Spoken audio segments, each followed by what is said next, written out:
Step 1. Remove headrests. Step 2.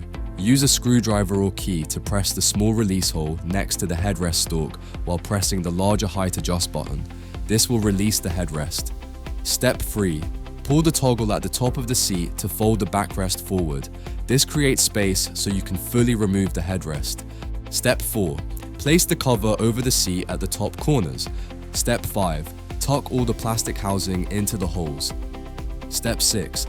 At the top corners, tuck the cover around the seat and fold the backrest down, then attach the elastic straps at the bottom corners together. Step 7.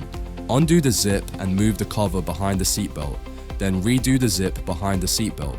Step 8. Push the cover down to the bottom of the backrest, aligning the holes to the buckles and gaps in the seat. Step 9.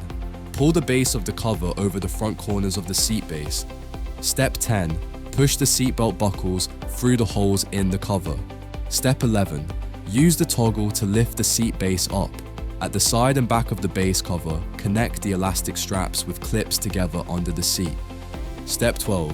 Reattach the headrests and slide on the headrest covers. Step 13. When attaching the headrests, start at the top back and pull the cover forwards and down.